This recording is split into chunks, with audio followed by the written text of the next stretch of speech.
Welcome, ladies and gentlemen, and you just came in just as a nick of time. Welcome to another edition, to another summit of hashtag Fade to Black. I am your host, Della Monte Morris, here with Ania Joe, aka Teach, and Mr. O. How's everybody doing?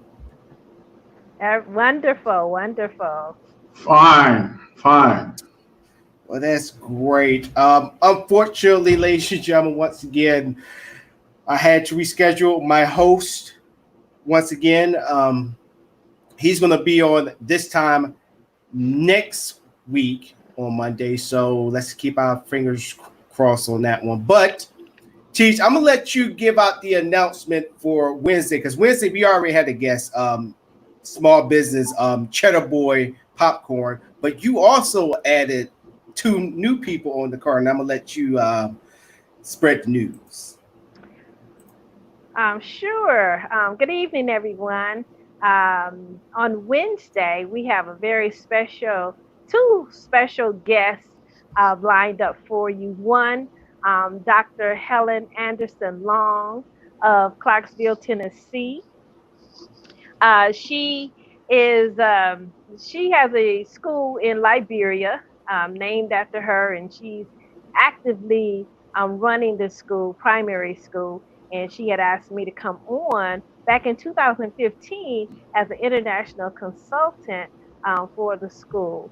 So she's going to bring a wealth of knowledge of her history of actually the civil rights movement, as well as other issues pertaining to the African American experience in Clarksville, Tennessee. She's currently working on a project to open up a museum in the area, gathering artifacts of various time zones in that area. Also, another guest, I will say her partner in crime. They've done many adventures together and even included me in some of those adventures. Dr. Isaac Richmond, he is the founder of the organization CORE, that's CORR, not CORE.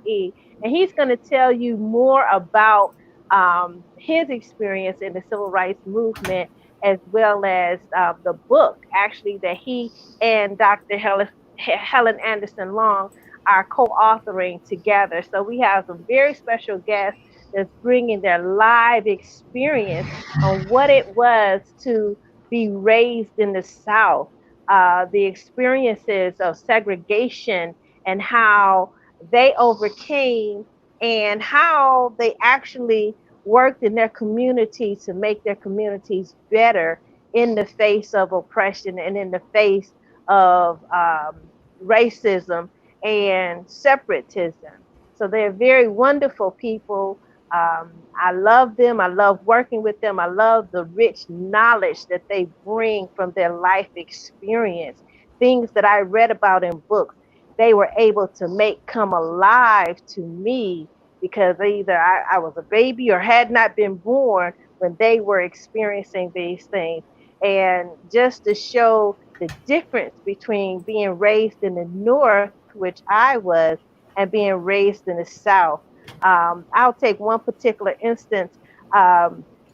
When I came up through the 70s, through the desegregation, um, we we were in all black schools, but they were prime and they were number one. And then they desegregated and they bused the black kids to the white schools, and we experienced what was called white flight. So it ineffective in effect, it was ineffective because as soon as the black children arrived at the white school, all the whites moved out and it still was a black school. So I think the teachers are the major components to a strong education. But having this same conversation with individuals that were in the South when they desegregated the schools, what they encountered were things like this: the African Americans went to the schools, but the teachers unilaterally failed to teach. They refused to teach their classes. And that was their stance um, during that time. It's like, yes, The law says that you have to be here, but I have the principal, I have the school board, I have the mayor standing behind me that says that I, the teacher, can come into my classroom and we can play games. And I have been instructed from higher up to not teach the Black students. So that was totally two different experiences during the era of desegregation in the United States of America. So whether you were in the South or whether you were in the North would determine whether or not your school system would actually teach you the subjects at hand. And when I heard that story, my heart just crumbled because I thought people would be obedient, but if they don't believe in it, they don't go with it. They have the school board, the mayor, and the city council, and the police departments to stand behind them. They will not follow the law. And I think that's enough. They can tell you more when we get to see them on Wednesday. Well, Teach, he's here. Love the shades. Ladies and gentlemen, Beast Johnson. Evening. Hi, Beast. How we doing? How we doing, T? Professor? Doing fine. Well, we are here. We're fine. I'm late, but let me start right. Imani Wado. Imani Wado. Hey. I got work on That's mine. I got work on mine. But other than that, let's get on started with the opening statements. And Beast Johnson, Beast Johnson, you will be the lead once I get myself straight.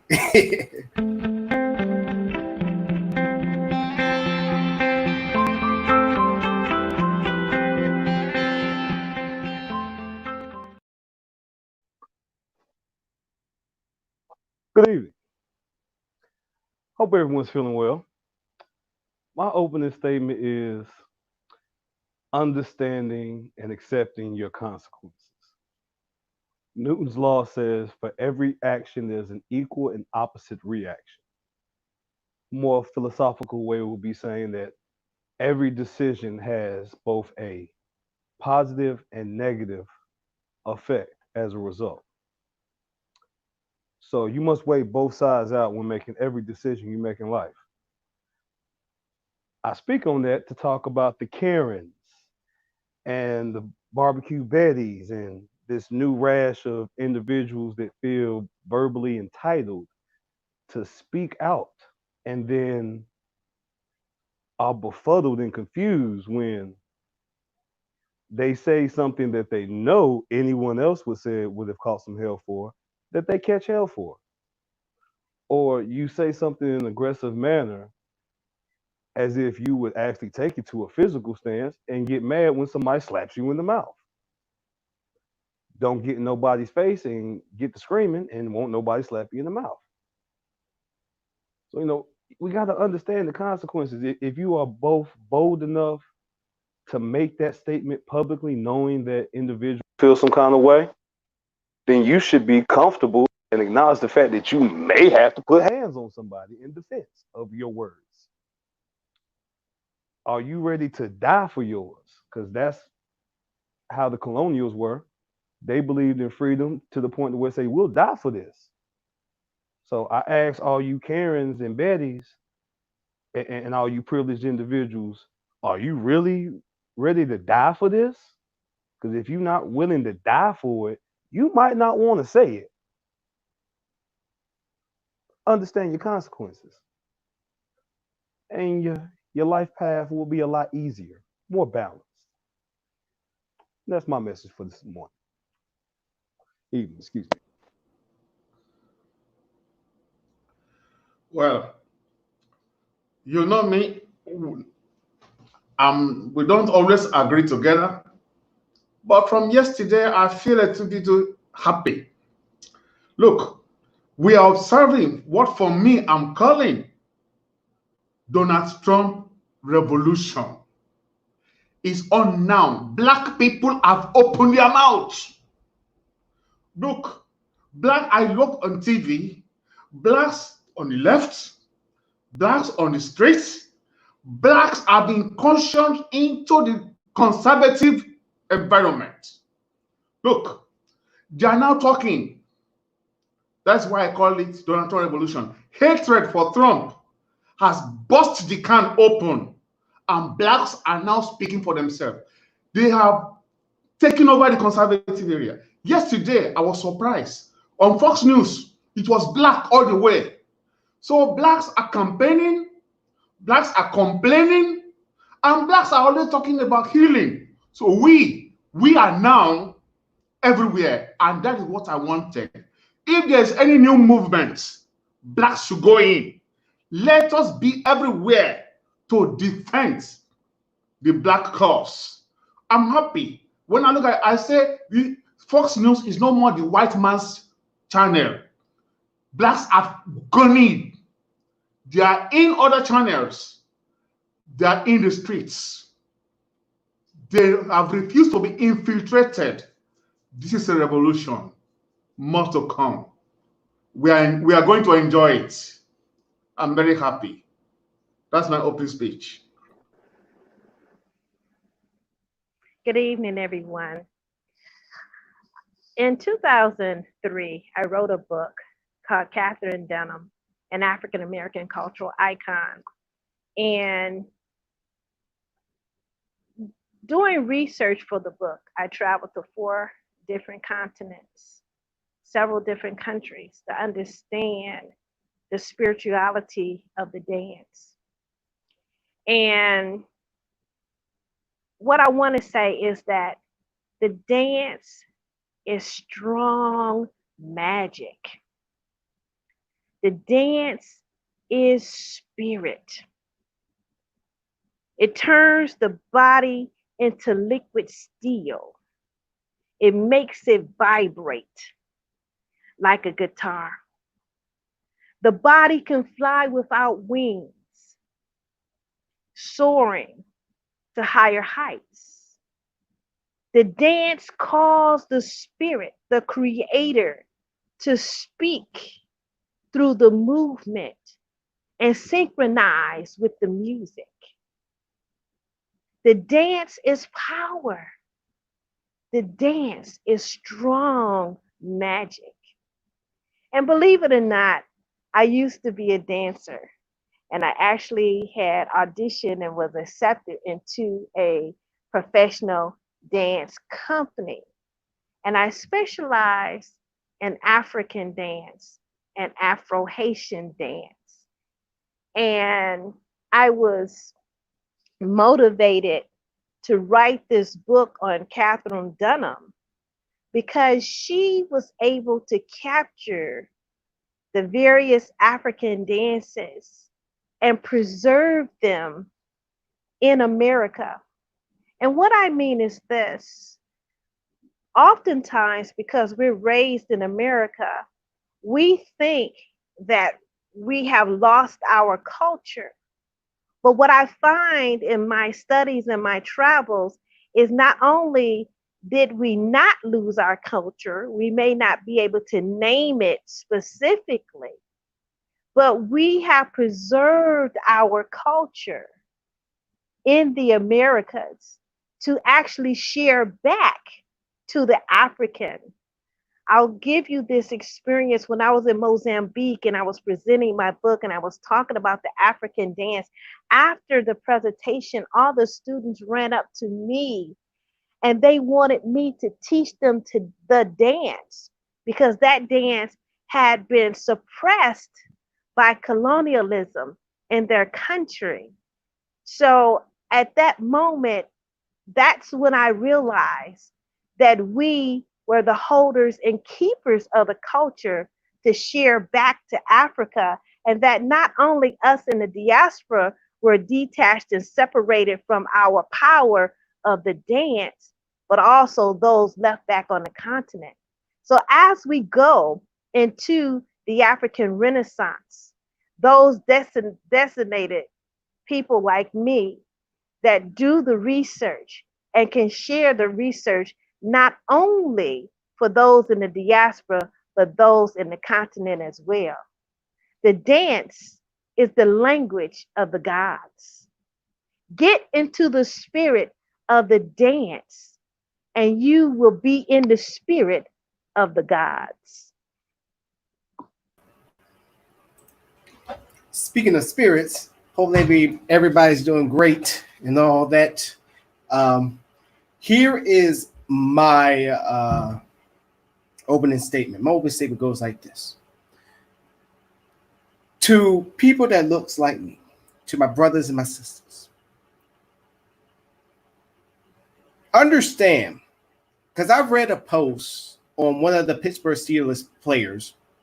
I'm not a big Pittsburgh Steelers fan, but somebody on this show is a big Pittsburgh Steelers fan. I'm not going to mention his name. So one of the players sent out a post stating that, you know, his mother was an immigrant. She worked hard, and how, you know, if you bust your ass, you deserve everything you get, you know? And using that point that he said he will not kneel for the anthem, which the NFL season is still going to happen as scheduled. He's not going to take a knee. I'm paraphrasing, reading his whole entire comments. Basically, he's saying that, you know, I'm doing my thing over here. My family's good. My mama's good. I don't need to care. I could care less what's going on right now in the world. I could care less about Black Lives Matter. I could care less about all lives matter. Da, da, da, da. I got everything good over here. I'm talking to y'all. Just because you haven't gotten pulled over or experienced racism like Lil Wayne said, which I find that highly impossible, living in New Orleans in the bad area that he was in, just because it haven't happened to you yet does not mean it is never going to happen. There's going to be a time, knock on wood, where somebody's going to remind you and try to put you in your place. It's easy for, let's say, let me think of an athlete's name.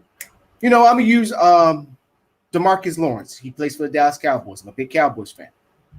And DeMarcus Lawrence is somewhat, I can blame him for doing this, that he thinks because he's on a team that is worth more than any other team in the NFL and also worth a lot if you compare it with all the world's teams, that because he's in a position that he's in, that he don't have to worry about, that racism's over.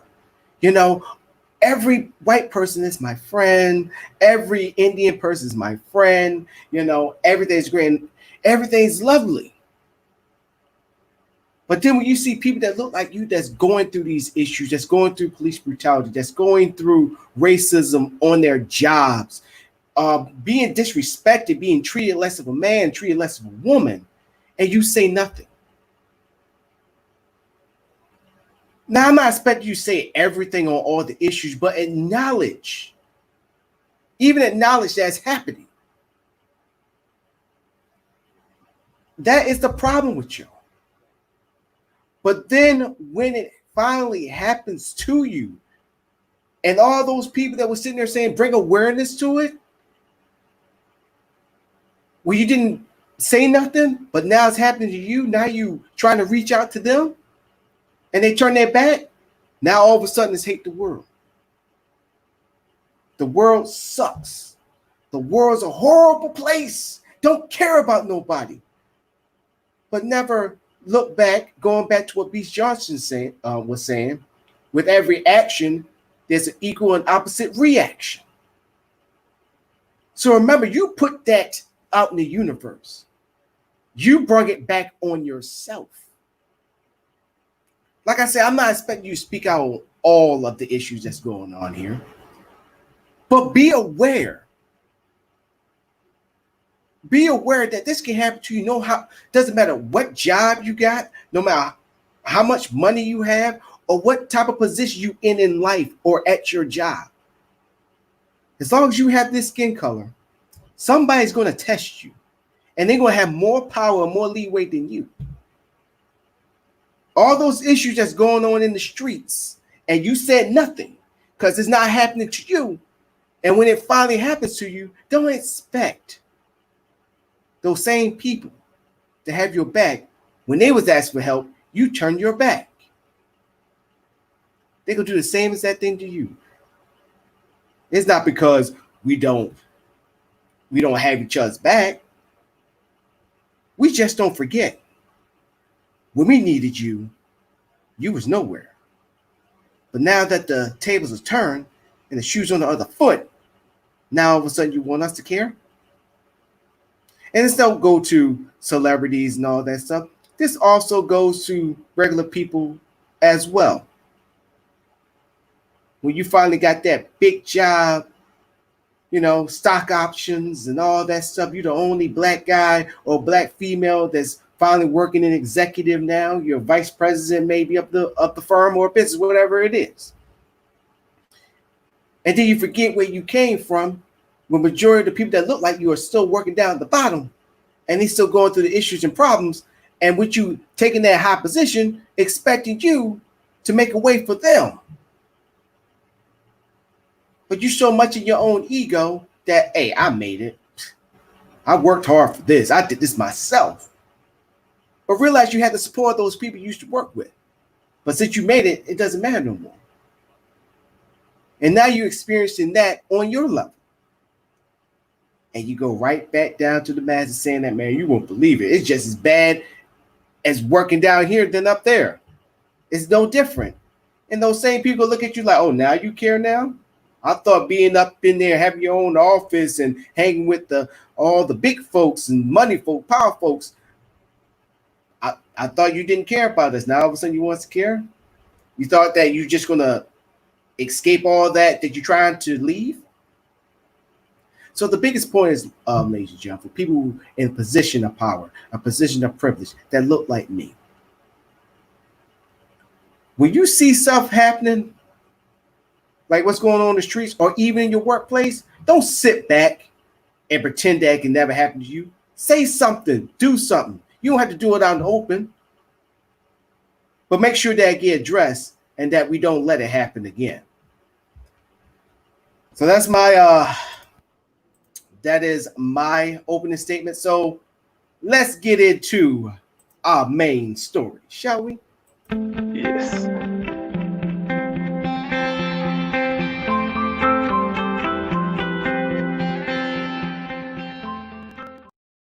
So, ladies and gentlemen, and everybody that's watching the show, our conversation is going to be about the music industry, and this is going to be more to Beach Johnson's wheelhouse.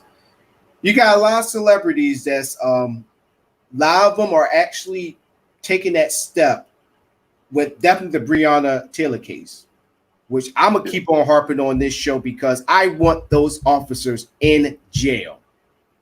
You got a lot of them, definitely basketball players. LeBron James leads that charge where they get interviewed and they're saying, well, what's going on with the Breonna Taylor case? Why is these three officers partying like it's, their last days on this earth? So, B. Johnson, what do you have to say about these athletes and then also artists that are stepping in the forefront and they want change now? Well, first off, shouts out to Portia from Housewives, Kiki, young rapper YBN Corday, and Trey the Truth.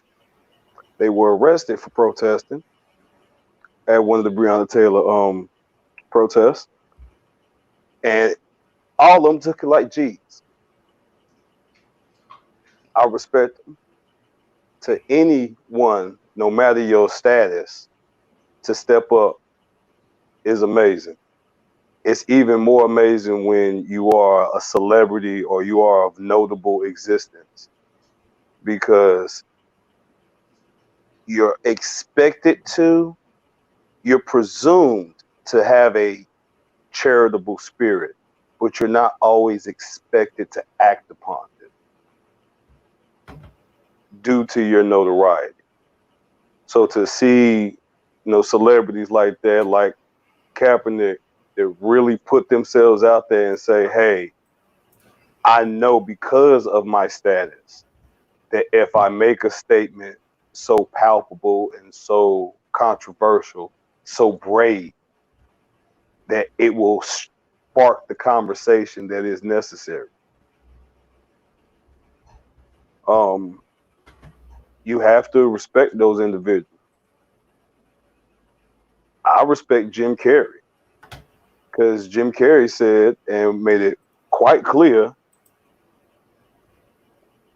if it weren't for black folk, I wouldn't have an existence.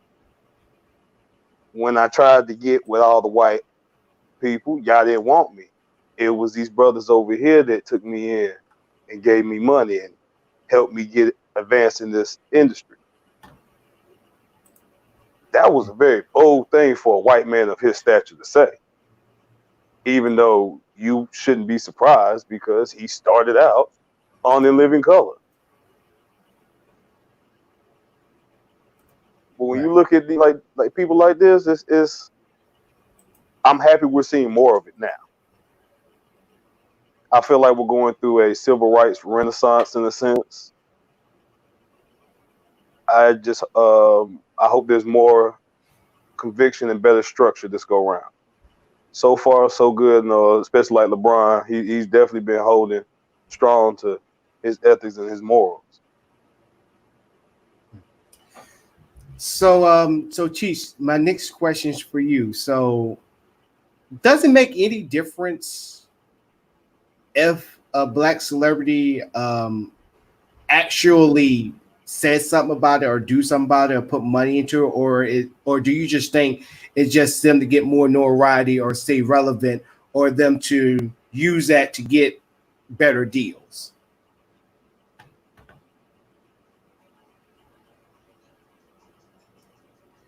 We can't hear you, Teach.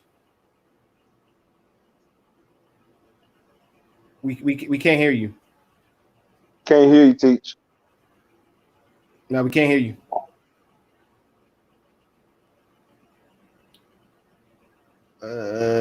No volume. If I can get my take on the question. Yeah. Go and get your take. Watch the picture issues. I feel like the depending on the nature of the statements and the stand, like what's going on now, black celebrities that are standing up for it, it's definitely more sincerity behind it, because this is something that is very controversial, yet very polarizing to the whole nation, because it's something that everybody has experience with to some degree. Okay. No, it's an epidemic amongst the blacks, but whites and Puerto Ricans and all the other races have just as many stories and experiences with that type of brutality. When they stand up and say that, it definitely does make a statement, because they're potentially, in the case of like Colin, destroying their whole career. And so go ahead, Bishop. Sorry. I was just like you're taking their career and just taking all their money and access to money away. It says you can blackball yourself. All right. Teach everything. Well, never mind. She just disconnected. So, Mr. O. All right, Mr. O. My questions to you for this. So, do you think it make basically the same question, but I'm just going to word it differently? Does it make a difference? Does it? Human nature is human nature, and our attitude varies within the environment. I do not think that the color of skin has to do. We have the same gene as human being. Just as, as he said, he quoted Newton's law of motion. To every action, there's an equal and opposite reaction. It is human. The color is just a paint. Human behavior is human behavior. If you had taken them to a different environment with a different color, it would be the same. So let us not judge by the color of skin. Not at this time of the revolution that we are now living in. We want change. We want change where nobody will be punished because of his color of skin. We want a change where nobody will be judged because of the color of skin. So we should lead by example by not playing the race card. Do you got a rebut for that, Beast John? I'm gonna try to do something a little different. I'm gonna engage a little bit, but I'm gonna leave it for y'all to discuss amongst yourselves. So, do you got a rebut to that, or are you in agreement? My rebuttal would be like kind of going back to my previous statement, the level of stand. If I can get biblical, the story there between Moses and Aaron, how Aaron was really the one that had the words to say in the beginning. He was the one really pushing Moses to get out there. Moses like, dude, I stutter, I tongue tied. He was like, yeah, but you got notoriety. You have God's favor. If you say it, it will mean something. No matter what you say, because of your status, because of how the people view you, their perceptive image of you is high and very favorable to you. So if you speak these words, they have no other choice but to listen, because it's you, because it's you're Moses. You came in and gave us the 10 commandments. Like, boy, you got clout, bro. Just go on out there. Trust God. He got you this far. Trust God. I'm with you. So, in that case, I agree with him that at the end of the day, it really doesn't make a difference who the messenger is, as long as the message is getting out there and received. Now, it does help help the chances of receiving if the messenger has more skill or notoriety to it. Like a common peasant, lowly messenger is just running from kingdom to kingdom trying to get messages. He may have some difficulty getting in, versus the king's personal messenger. He gonna get through, and you're gonna listen to what he has to say. And they both could be delivering the same message. Right. Mr. O, you got anything to add? No, nothing. I agree. We move on. We're on the same train. Here we are. Ladies and gentlemen, for anybody who's tuning into the show for the very first time, Mr. O is AKA Mr. Hope, because he don't believe that anything involves race. He doesn't. He just like this. Look, we all just need to get together. If Hope, I will say this once again, if Hope was a person, it's this man in the middle. Look, Mr. O, you can't look. Me and I'll Mr. take it a O, step further. What's that? If we had power rings like the Green Lantern, he got the blue ring of hope. I'm saying he flying around here with the blue ring, getting it. So we got to teach back. Teach my question still stands with you. Like, does it make a difference? I already got the answer from both Beast Johnson and Mr. O. And you got a lot of feedback. Okay. I have feedback. A little bit. Oh, it's better good now. It's better now. Okay. All right. I had to switch to my laptop. I don't know what was going on with my phone. Then the other phone still hasn't loaded up yet. Okay. Coming after us. Yeah. What I think is overall, the African American community feels a level of disparity. And when something horrendous happens multiple times, we feel that despair.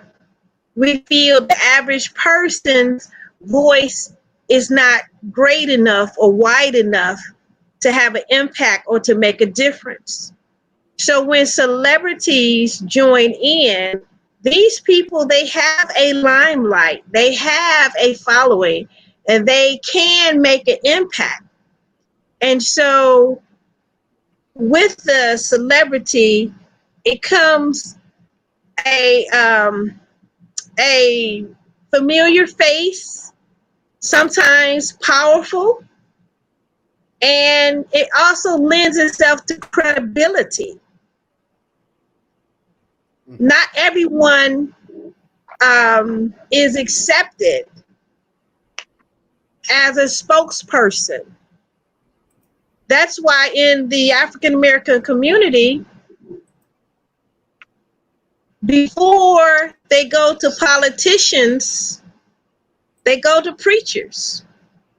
Preachers has the power of persuasion in the African American community. So it has to deal with credibility, and a celebrity brings some validity to whatever complaint that's being lodged by the common person. So I think that celebrities do have a duty to use their voice and use their platform to make whatever difference that they can make in their time and in their era. You know, in my opening statement, I talked about the dance, and I talked about the power of the dance. And now I'll talk about the power of celebrity. Katherine Dunham, she had studied the African art of dance, and she opened up dance schools throughout America. And she had a professional company. And she used the power of her celebrity to battle against this race war. During her time, she traveled to Europe, South America, and all the time she had to take segregated housing. One particular trip, she was doing a steamboat ride to Europe to perform. Paying for a first-class ticket, she had to sleep in the boiler room or near the boiler room, not even having private accommodations, but she had to pay the price of a first-class ticket, not a second-class ticket, not a third-class ticket, but a first-class ticket to sleep near the boiler room.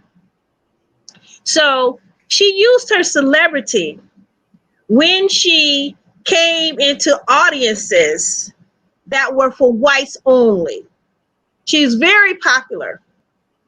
So when she realized that she would go into cities that may have a large Black population, but because of the segregation laws, the African Americans weren't permitted to see her perform.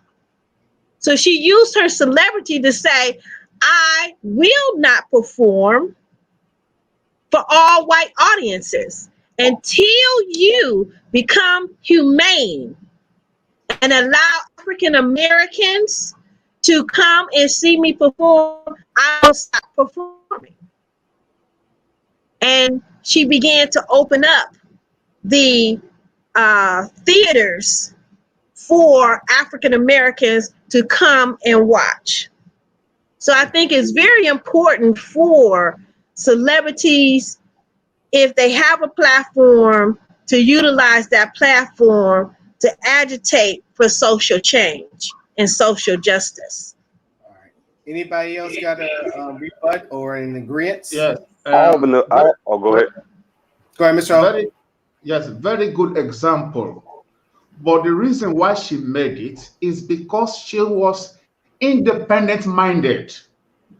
Celebrities that are independent-minded can produce a change, but majority are not independent-minded. They go by the money. They go with who pays. That is why she was able to do it for her independence. It is true. When they go to pastors first, it's because they want to use them, not because they love the pastor. It's sociological. It's sociological. That's just what I wanted to add.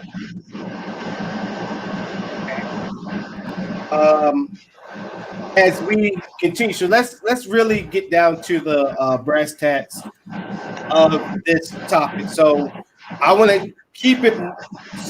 I'm trying to keep it on the protest, but then again, we got to talk about the entertainment industry itself, and we cannot talk about it without talking about what happened to Nick Cannon.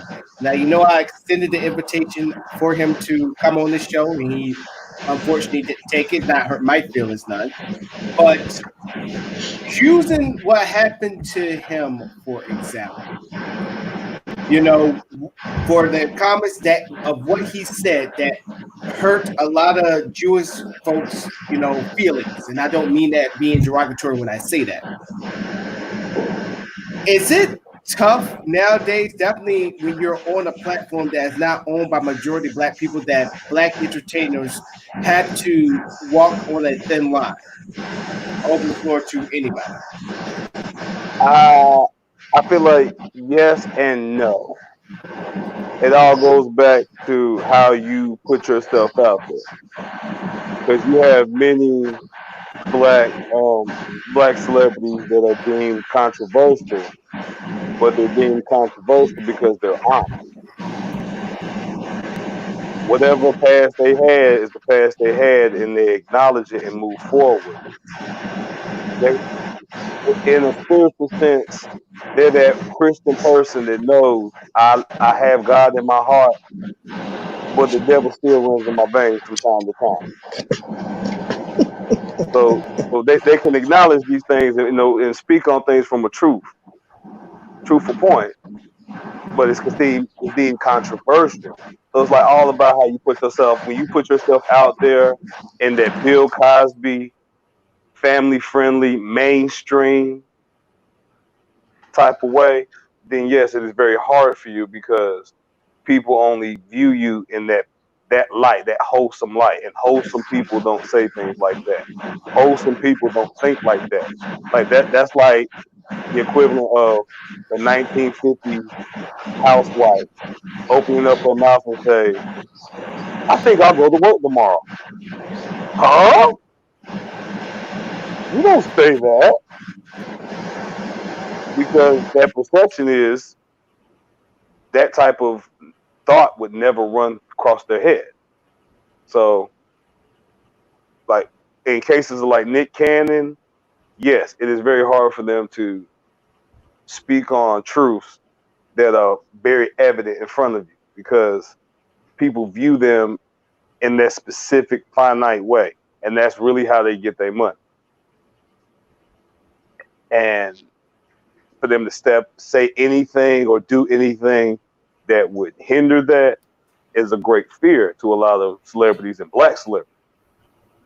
But if you're smart with your money and you're truthful with yourself, you don't give a damn and you say what you like. Well, look at Monique and her accusations against Netflix. And Steve Harvey and Oprah Winfrey. She felt that they did not stand behind her. They threw her under the bus, and she got blacklisted or blackballed in Hollywood for taking her stand. And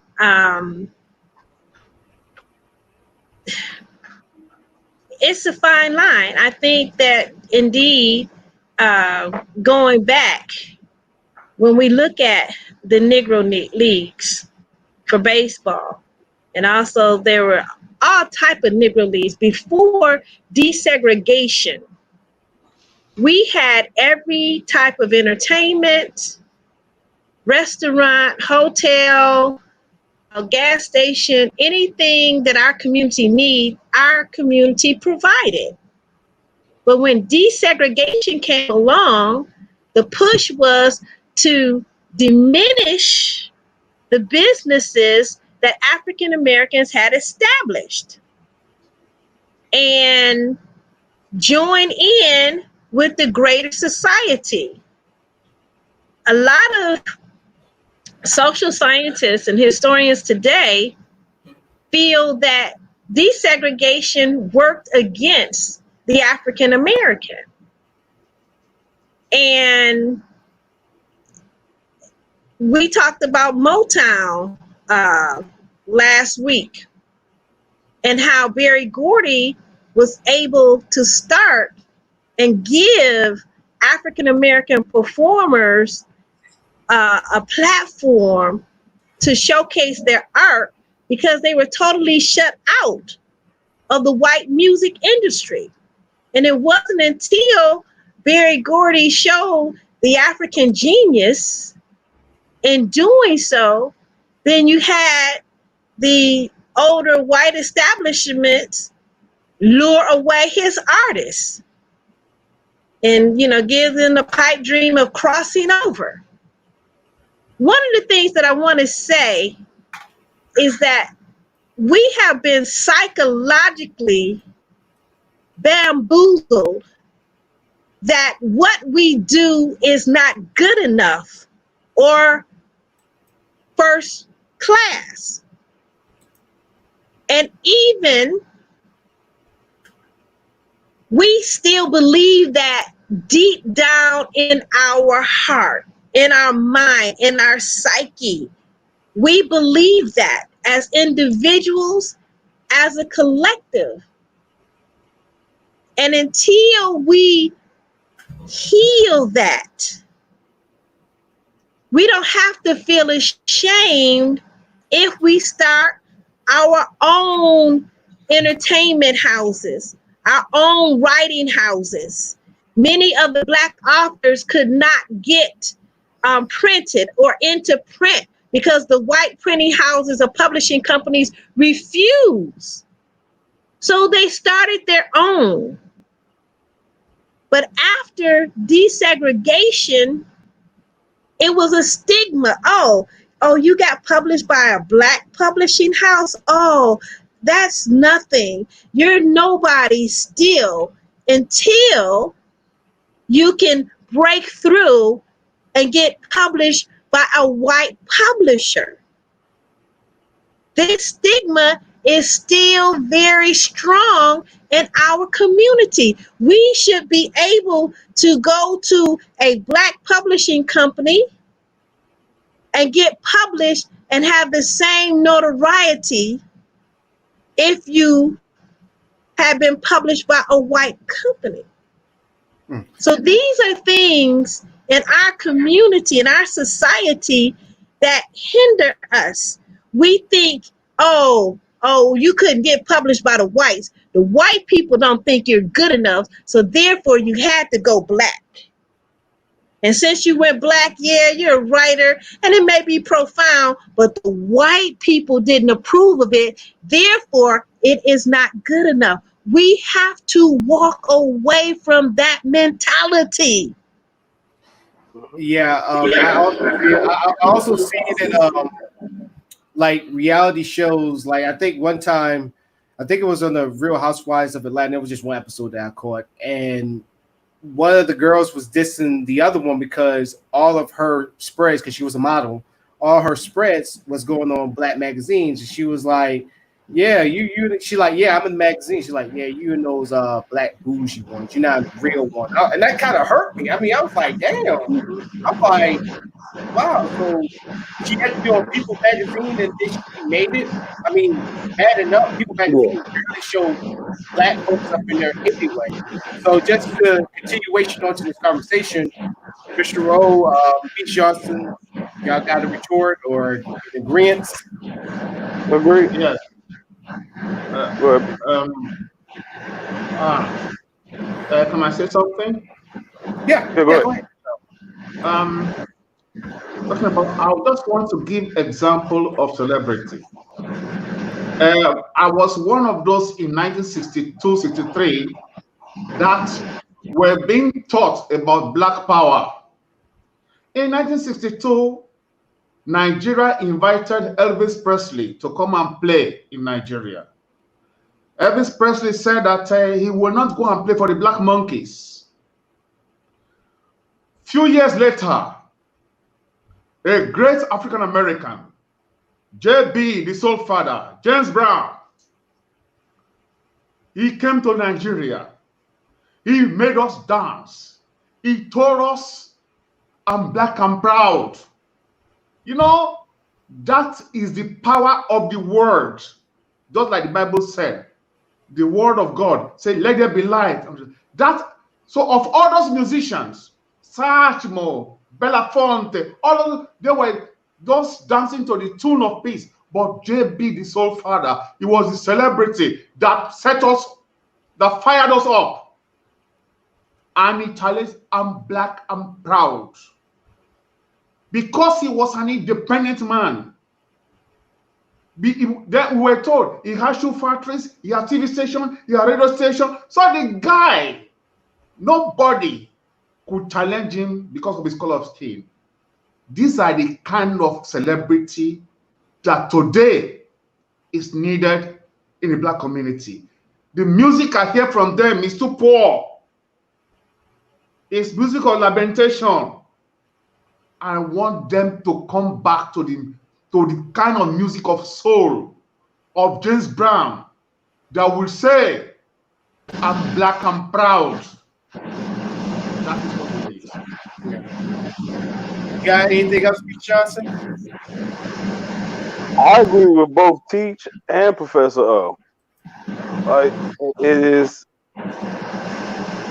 we have to step away from that ignorant stigma that as a black, you're not official until you're certified by a white. In the music industry, it is, especially in hip hop, you're not official, and excuse my rhetoric, niggas don't fuck with you till they see white folk on your dick. You could clean it up and say however you want to. Little brother says you got to go out to get in. But the main thing is that stigma's always been there. You have to gain that white acceptance, because that white acceptance is equal and parallel to mainstream success. If you can get a couple white kids or white folk to rock with what you're doing, you know you can get the same amount, if not more, somewhere else. Versus you could have 100, 300 black people supporting your stuff. I mean, vehemently, loyally. But most black folk won't feel achieved and feel like they really did something till they got that white dollar. So we need to step back from that. We need to really, all dollars are the same, no matter who spends. So why should I care, being accepted by over here? If y'all not gonna like my stuff, okay, they like it and they still willing to pay, so I'm gonna keep rocking with them. So what about you? Y'all get in line, y'all get in line. Did you have anything to add? Yeah, I would just like to say that's why I stress self-identity. And Yes. You heard me say this before. Behold, no one greater than yourself. And that brings forth your confidence. Your confidence pushes you forward to shine in the constellation. You determine that. When I'll give you this example. When I first wrote the first book, I also was doing a photo exhibit, and I had booked the exhibition at the Considine Center. And when I was going to set up, this janitor, he was helping me set up, and we really didn't have too much conversation because basically I was in the mode of setting up, getting ready for the show. So after the show, he came to me and he said, as you were setting up, I said, you know, who is this woman and what is she doing? He said, but after the show, he said, you are so powerful. He said, if you took a piece of paper and SHIT on it, he said, I would buy it. Okay? He said, I would buy it because you're powerful. Your message is powerful, and the people need to hear your message. And that stuck with me because I think this was my first show, so I was nervous and, you know, everything that goes along with walking in your purpose, walking in your mission. My mission was accomplished. And the public let me know, but he had the most profound statement. He said, I don't care what you write. He said, if you just if you just take a piece of paper and SHIT on it, I will buy it. So your confidence is what moves people. Black, white, Chinese, or whatever have you. And that is what you have to have. You have to know yourself and know what you have to offer. So you can walk into a place and command that they pay attention to you. My very first time at the African Union, I didn't know anyone there, but I had previous festivals. I had invited many of the ambassadors and their attaches and different ones to my events. And when I finally got to the African Union, they invited me to the third Pan-African Cultural Congress. I ran into people that knew my name. And this one particular ambassador said, who is this lady in America organizing Africans all around the world? Who is this lady? And that day he said, oh my God, you are the lady that I seen your name and wondered who you were. So today I'm glad and happy to meet you because now I can put a face to this name and congratulate you on all of the wonderful and powerful and much needed work that you do. Wow. So your spirit has to be bold. And like Mr. O said, Professor O, you have to have that independence. And when you have it, you can go anywhere in the world and the people will receive you. You can go anywhere in the world. Well, teacher, what I gotta say is with all that, you must produce some good shit for him to say that he's gonna buy it. I was ready to slip that in. I was like, let me go ahead. Ladies and gentlemen, we just need the right market. We already got a demographic. We just need to find the market. That is true. Yes, we have to learn to do marketing. Yes, but also we have to understand that in the market we go to where we make the money. So we have to do everything to make our community have better income so that they too can patronize what we are offering. If not, we remain poor. So it's all interconnected. We have to lift up our community economically, socially, intellectually, and then we have our markets. And ladies and gentlemen, I want to introduce Big Dan. We know we have more on Fridays, but he stepped in with one of my, we already told you the first part of the show that I guess he couldn't make it. So we have Dan on. So Dan, what's up? What's happening, everybody? Good evening, Dan.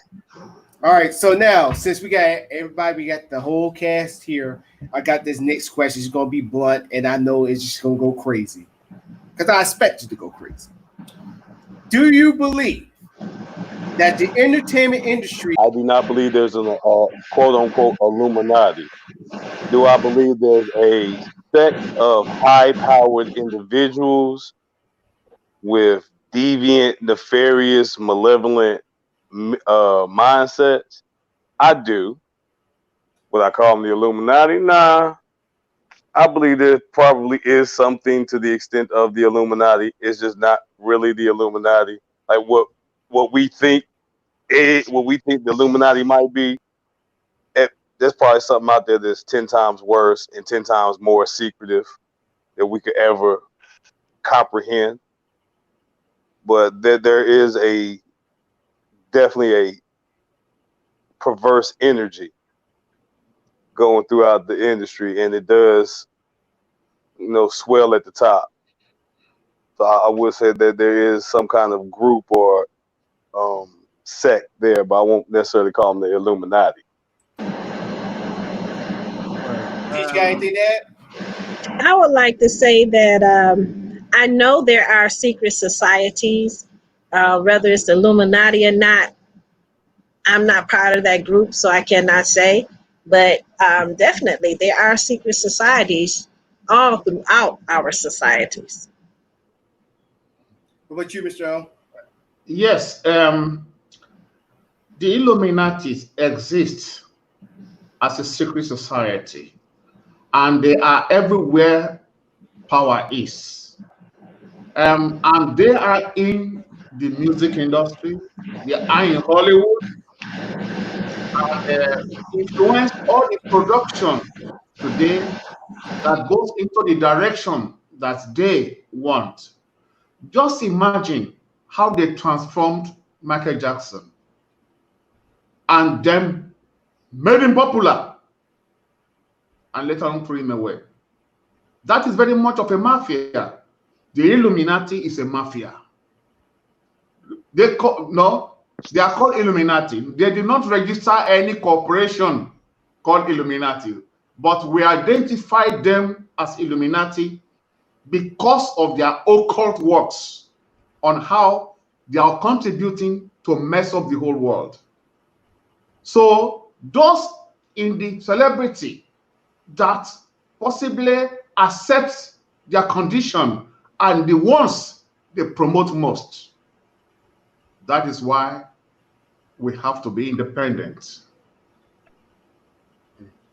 I'm sorry, Mr. Go ahead. Yes. Continue, Mr. We have to be independent so that the $10 I earn is mine from my effort and not because I sold my soul. Dan, you got anything to add? Hell yeah, there's an Illuminati. So I actually spent, in my younger years, I used to smoke a lot of pot. And rather than being the stereotypical giggling stoner, because there's a lot of us that used to do that actually would read books, do research, I'm interested in this. Let me dive into this. And I actually spent a year looking into this. And if you trace it all the way back to Adam Weishaupt coming to America and the House of Rothschild and the influence, there's a couple of different audio texts about it, but based on the way they've manipulated world history and certain things, there's got to be something back there. The biggest one that gets me is the Russian Revolution. Lenin left Russia and got out. Somebody gave him the gold and the money to buy all the guns and put him back on the train. Because he was broke when he left Russia. He was discarded. There's got to be something pulling the strings. Now, if you want to call it the Illuminati or whatever it may be, New World Order, blah, blah, blah, there's something. There's got to be something. Because the way we're going right now in the world, the way the pendulum just violently swings back and forth, there's got to be something behind the scenes doing these little Yes. pinpricks to make Yes. stuff go the way it wants it to go. Yes. You know, I'll and there's take it. there's too much evidence of it. You know, like to me, there's just too much mainstream, you know, hints at it and everything else. But I believe there's something. The Illuminati, possibly, yeah. I'd have to stake my claim on that because they're batshit crazy, and you can trace congressmen and presidents and bank Yes. heads and Kings, all queens. that stuff. Media. Yeah, you can trace all that back, and every time, if you look at history, every time something really bad happens to a national leader, because I think it was one of the Wilhelms in Germany. He was whacked because he wouldn't go to the Vienna conference or something like that, or he blew it up and said, no, we're not going to do this. And he got whacked. Franz Ferdinand got whacked. Sun Yat-sen, The Art of War. It's not how much you kill in front of. I believe what we're seeing truthfully is if you step back and look at everything, there is a secret society and shadow organization controlling. I believe I'm about to get George Carlin, Dick Gregory, about to give him a conspiracy theory on real quick. But the Illuminati is merely a facet of this shadow organization whose goals are to rewrite history and cause misdirection and paranoia amongst the general masses. Now, when you speak of the entertainment industry and the music industry, they pair together like anesthesia. They are used to desensitize the masses as well as implant subliminal thought within their conscious. You see these things and we attach them to the Illuminati, but really they're just facets of a even greater thing. Like I said before, whatever's really pulling the strings is some shit that's been around longer than all the evidence that we can muster up. Like everything that Dan says is probably goes back further than that. They just hit it well enough. It just started it right there to let people know we're here. It goes back to that old saying: the greatest trick the devil ever pulled was convincing the world he didn't exist. To make people think you don't exist, you throw little crumblets and paranoid incidents out there that could be attached to you, but most likely won't. Mm-hmm. All while further fueling the fire. There's nothing to definitively prove that there's an Illuminati or there's a shadow organization, but there's enough sprinkles of coincidence and odd occurrences that a sane, logical person and a drunk person will come to the same conclusion that something's bigger is here. Teach you got anything to add? We call it Illuminati because they are illuminated, and it goes back to ancient of times. Look, when you see Apostle Paul, he said, we are not fighting against flesh and blood, but against principalities, people in high places. And then when you go into the Apocalypse of John, then you will really know that these powerful forces have been around for thousands of years. And many of these our apostles had warned us. So they exist. We have to call them a name. In mathematics, we have what we call sets, a collection. You see, we have sets and subsets. The set of all these principalities is what we give a name to, the Illuminati. They have been working for thousands of years. They cause destruction, provoke war, bloodshed, they hatred, they do all. Well, and we continue to survive with them because they need us for them also to survive. And they continue to mess up the planet. Over to you, Amonte. All right. So I agree with everybody to an extent. Reason why I say to an extent because I believe that there is no such thing as the Illuminati. Reason why.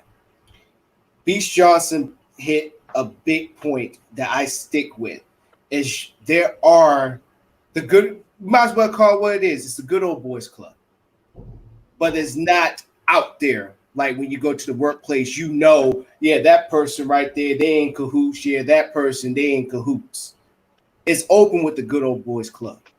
So that's how I see it with these secret societies and entities.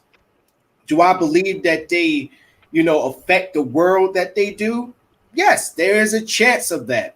Do they go out and buy all politicians? They probably do. I would say probably do. That's why you got lobbyists. I mean, like they say, the truth is in plain sight. You just choose not to see it for what it is. So that's why I say that I agree with y'all to an extent. But also, this is where the agreement stops. We worry so much, like every day when I walk around, I'm hearing young soldiers talk about, the Illuminati this and Illuminati that. And I just want to look at it, I'm like, do you even know anything about the Illuminati? Well, they have like rituals and orgies and all that stuff. I said, have you ever went to one? That's like me telling a freaking delivery guy at the FedEx, I know everything about your job, but I never worked at FedEx. So that's every time I hear people talk about the Illuminati, like the 5G conspiracy. It's like, okay, have you had any experience with technology? No, then how do you know? And it goes also back to Dan. You got to do your freaking research before you come out and you say something that's stupid and irrelevant. So I'm not saying that there's a group of people out there that's not making like a lot of crazy mess happen, go on. Trust me, I believe in it wholeheartedly. But I just don't believe that it's just this one big group running it. I believe that it's just a group like with the music industry, like the movie industry, that runs that niche, that runs that industry.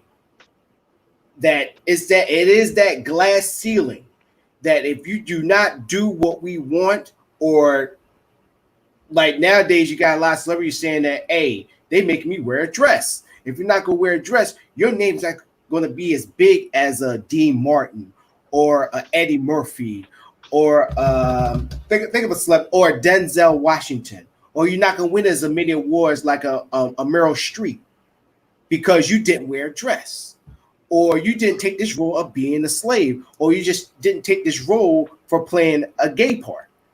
So the Illuminati, nah, don't believe in it. Secret societies, oh hell yeah. I do honestly believe that there are entities for all those niches. But anybody else got a rebut, retort, and agreement? I could easily explain it, like for somebody that's kind of wondering.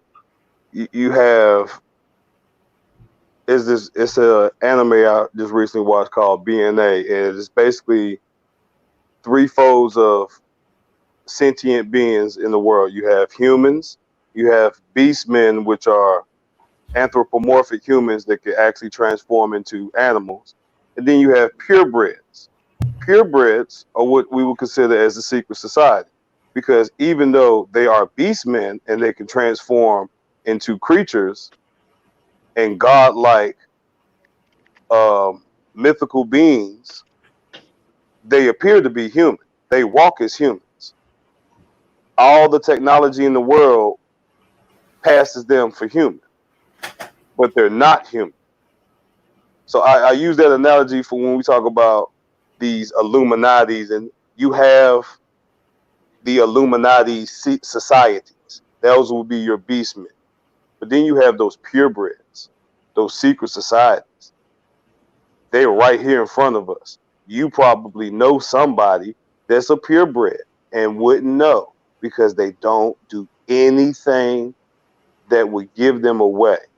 they have been conditioned to blend in seamlessly with society.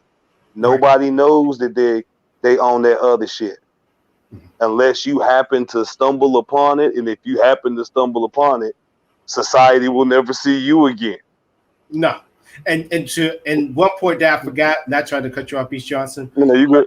What Mr. O also says, because I tied yours and Dan up, but I forgot to tie in Mr. O, which he definitely had a big point on. This is why we need to have independent media. This is why we need to have independent, like, clothing line and all that stuff. Mr. O, you put a big point on that one. So yes, you are right. To avoid all this, you know, the glass ceiling and all that stuff. How about this? Fuck being in this building. We're going to build our own. As in the words of Tyler Perry, when he was in the BET Awards, he said, why everybody's worried about Oscar so white and trying to get at the table, I'm down here in Atlanta building my own table, making my own chairs. And that right there ties into what Mr. O was saying. So yes, I do agree with that. Dan, you have some, I know you were about to say something. Go ahead. Oh no, if we create the own like a media, like if the Wet Network takes off and gets big, the biggest thing is put on your boxing gloves, or better yet, the movie Head of State, when Bernie Mac gets off the train. Every time a corporate sponsor comes walking up, nope, just nope, don't just. That's the biggest thing, because if you look at every news media network that's tried to come up as independent, at some point or another, somebody puts their hand in the cookie jar and expects their 20%. Expect some kind of return on their money. And but you know also how you avoid that too? Out of it. You know how you avoid that too? You also be honest, like I tell people when it comes to be a politician. I'll be the first politician to tell you up front. I take bribes from everybody. So if you got beef with folk, don't send me no money. I will support and endorse a Crip and a Blood in the same breath. And think I care. I don't care if you Hoover or Great. Just out.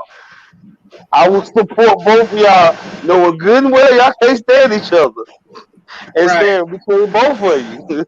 Hey, they can't get mad because while you support both of them, one's gonna lose, but the other one's gonna win. So everybody doing the Don King type of thing. I'm going on the bandwagon, you know. No, but if you be that honest about it, if you keep it that bad, folk won't even fuck with you on that tip. You're like, no, I ain't even gonna deal with him because I already know what it is. No, I ain't even gonna. We're not even gonna let him in the house so he can try to put his hand in the cookie jar. Because he already told us he taking all the cookies. He gonna take the jar. He gonna take some loaves of bread. He gonna go shopping like a 21-year-old kid back at home at their parents for spring break. Yes, that's me. Hey, Keith, you got anything to add? No more on this topic. Okay.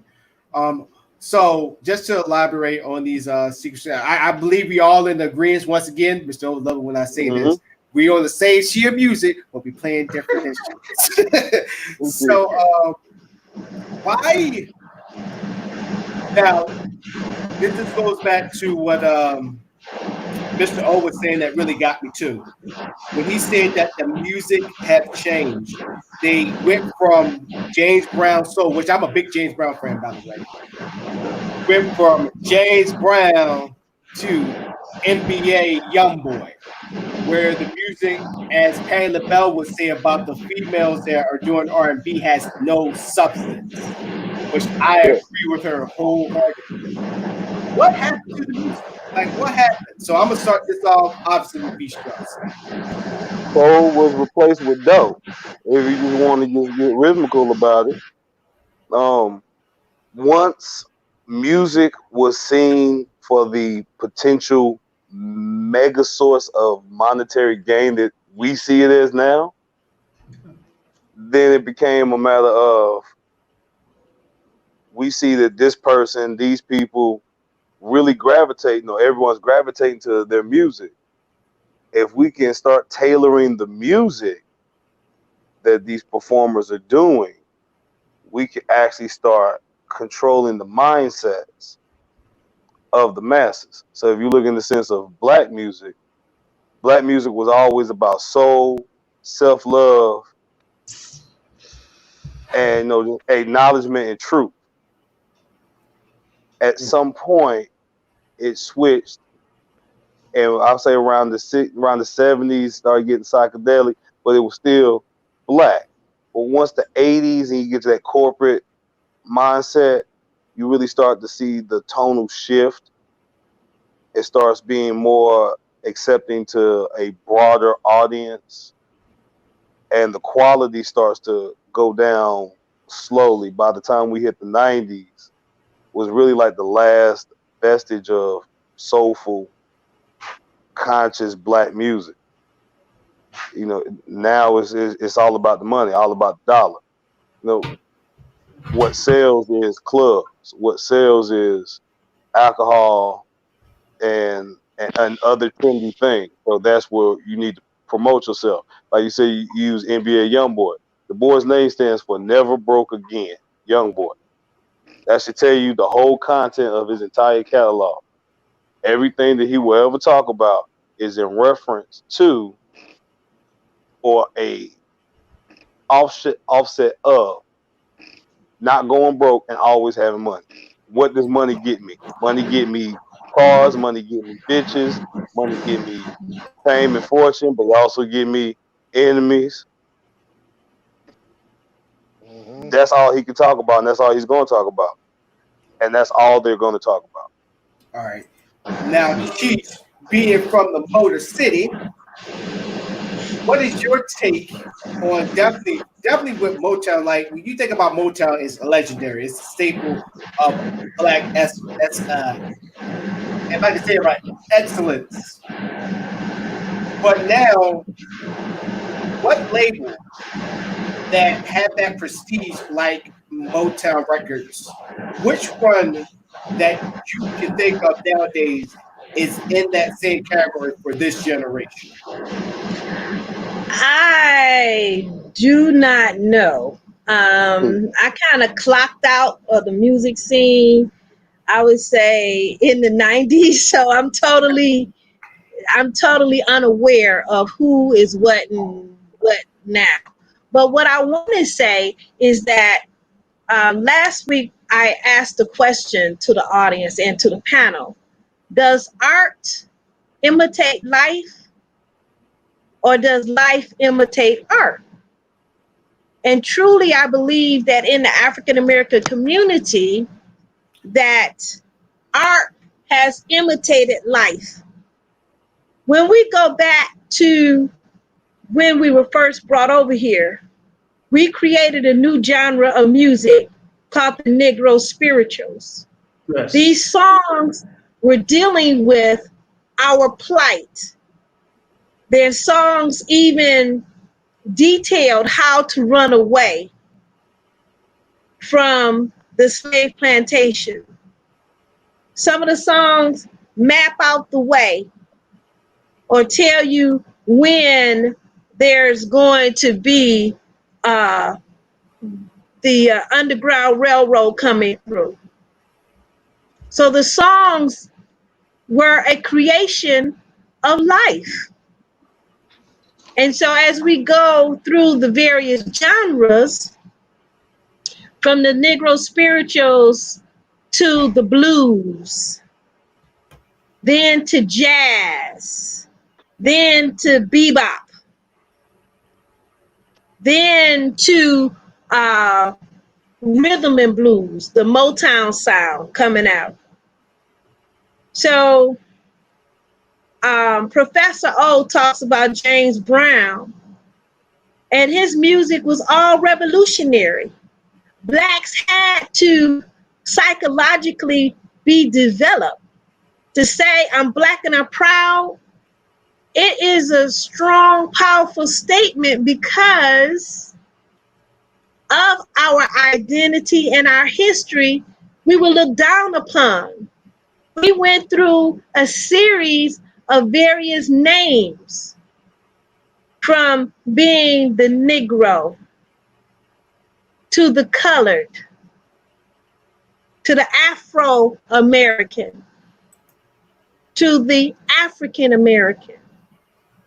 And I think when we start engaging heavily in our DNA tests, then we will be calling ourselves Cameroon American or Nigerian American.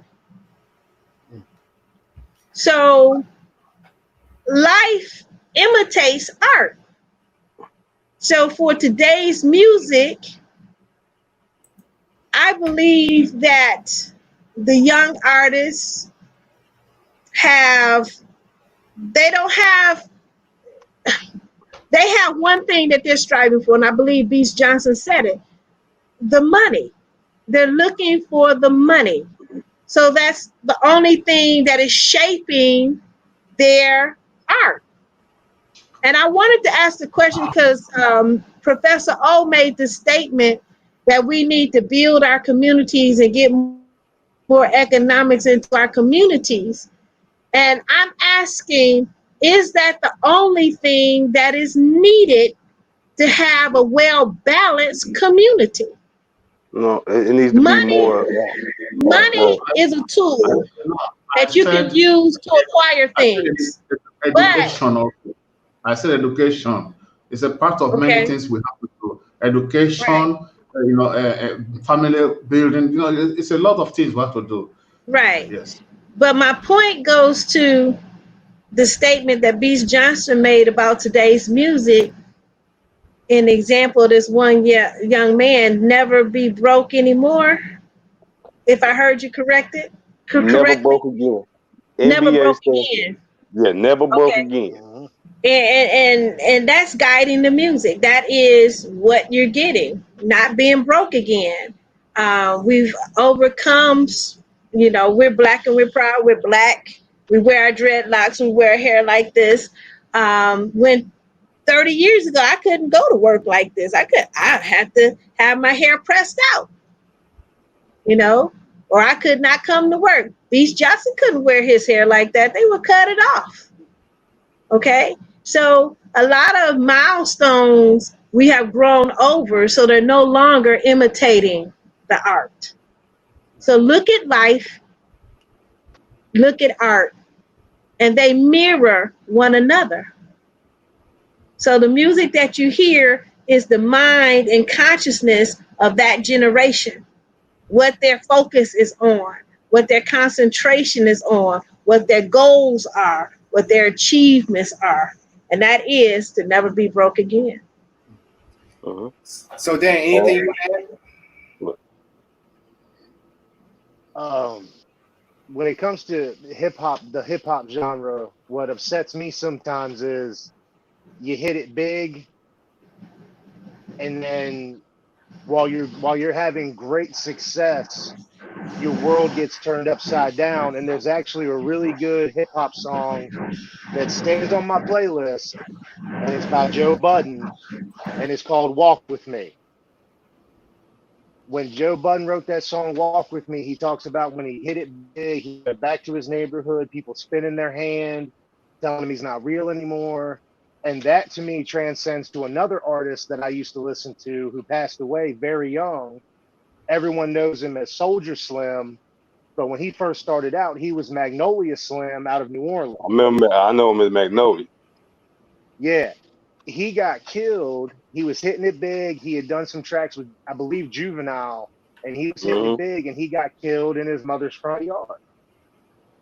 So I feel bad for these young aspiring artists who hit it big, and then they become a target because with life and art coinciding, you're going to make that walk. You want to get that money. You want to ride out like that. The bad stuff follows you. So like Prodigy got tore up really bad, I believe, on a stupid gun charge.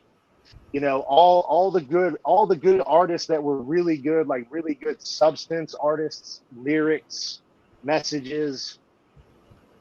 If it's not the old neighborhood that ends up swallowing them up, it's something else in the industry, because I feel like hip hop sometimes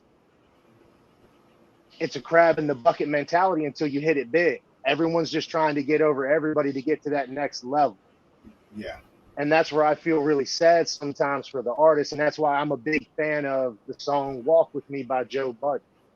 You know, made it big, everything went sour with the people in his old neighborhood. And that's where the life imitating art and art imitating life, to me, comes to an overpass. And then the other thing, too, you have artists that hit it really big. I was a big fan of Flockavelli. And then Flockavelli 2 came out, and I felt gypped. Like, sometimes they lose themselves in the fame, and the music sometimes isn't as good, or it doesn't, you know, hear as well. But I'm also a big heavy metal fan as well. So, you know, I listen to all genres, but it's just once they hit it big, it's either the fame gets to them, the old ways get to them, you know, something gets them. I just wish there was a better way to keep these guys and girls whole and not let them get tore apart in the process. Gotcha. Go ahead, Mr. O. What do you have to add? Yes, look, you see, going back again, the black music of the 60s was really representative of the reality of the black man in the US. And those music went throughout the world, that they were very powerful until 1970. You know, I'm talking about Otis Redding, J.B., Al Green. Then came 1970. Then reggae came in. And soul just died. And now, the black music is dead for me. It's dead. It doesn't, it doesn't move me. It doesn't make me dance. It's not the soul I listened to and danced in the 60s. We have to do something about it. We have to be musicians. As one of those black musicians, I agree with him. We definitely must do something better. Yeah. To answer Teach, as far as what we should do, it's always been a consciousness. Like you speak on during the 60s, the musicians spoke on the consciousness because they had that that connection to the soul.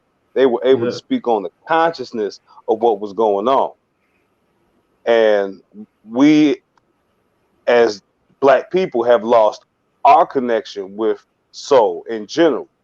Yes. And because we only used to hear it in music. So once they took it out of music, it kind of died within a lot of us because they manipulated it so much in religion that you really didn't have it, or what you thought was soul from religion was just falsified. Your true soul was expressed and came out in its potency, most potent in music.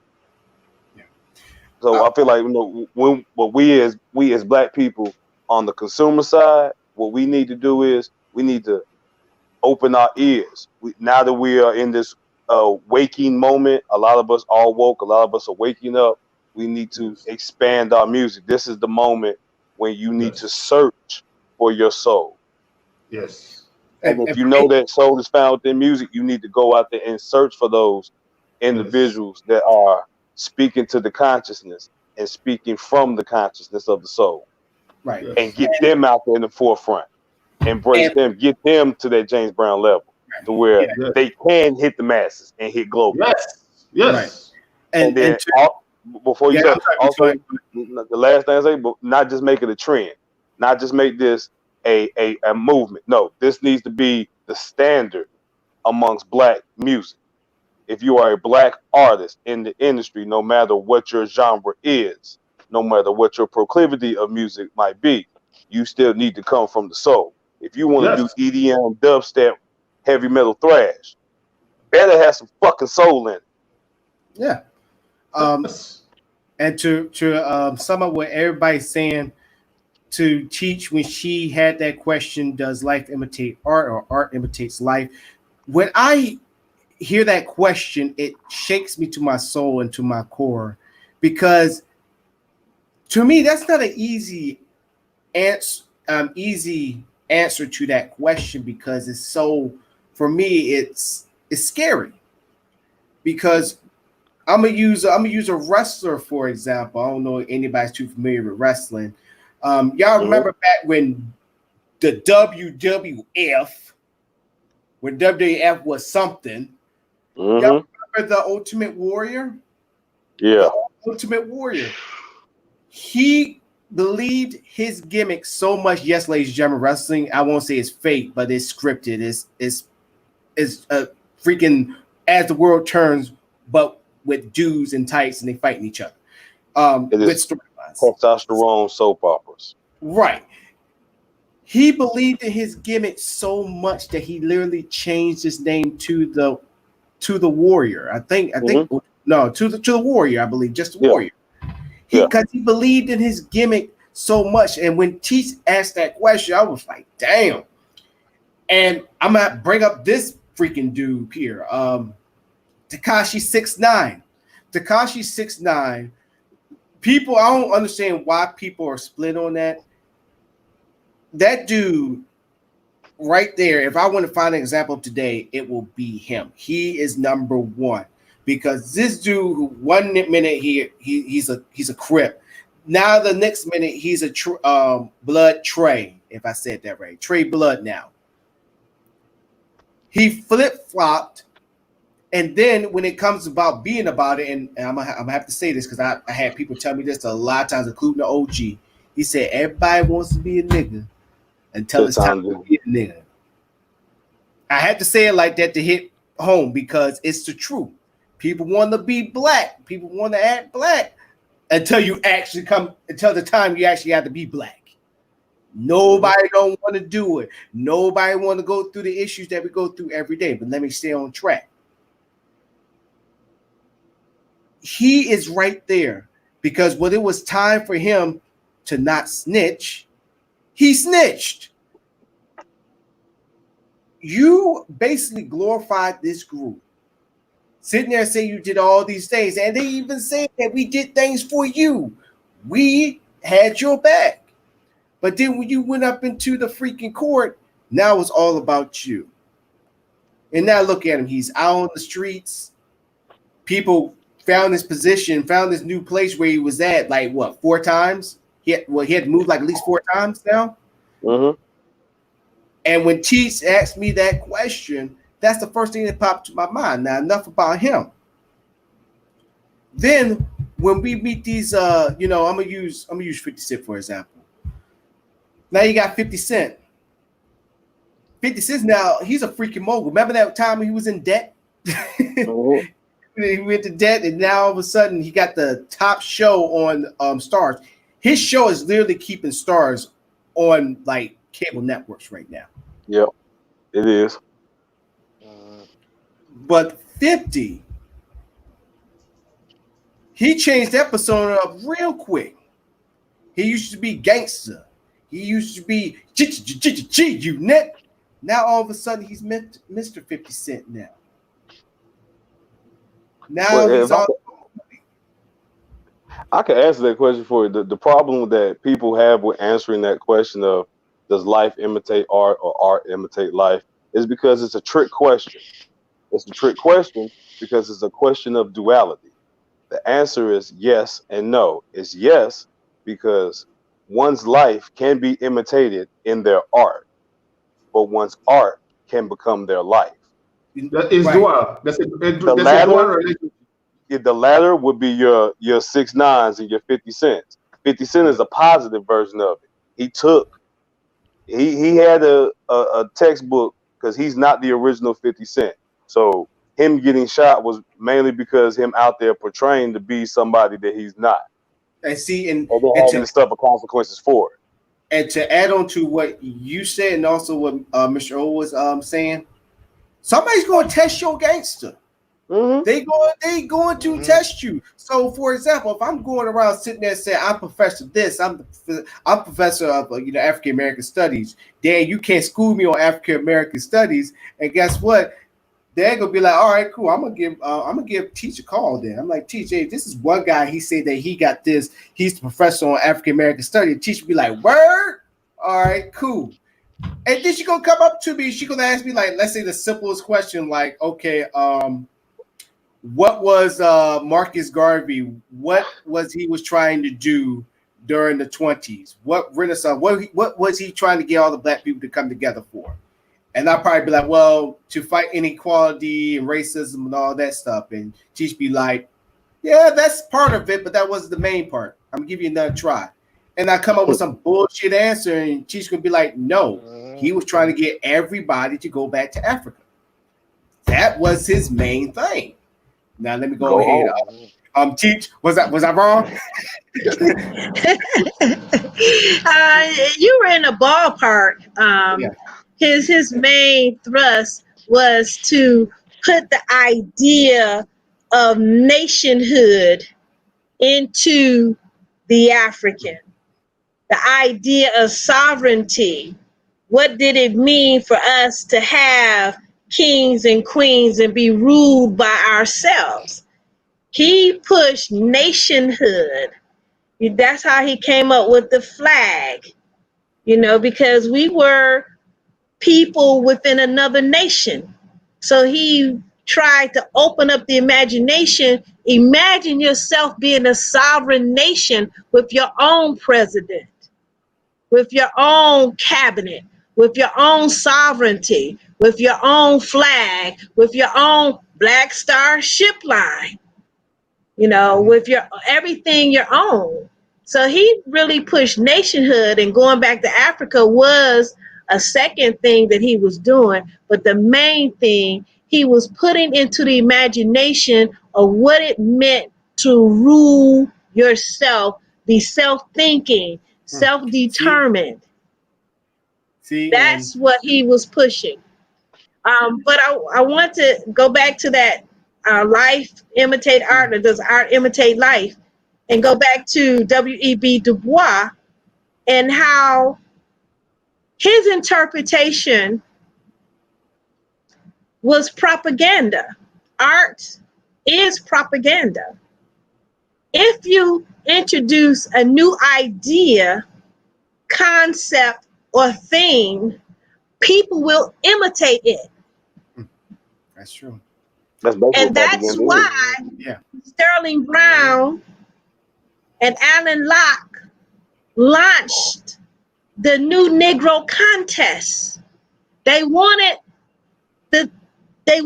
us to think we were once slaves, now we're free. What does freedom look like? And he had the contest for the artists to tell the world what is that new Negro.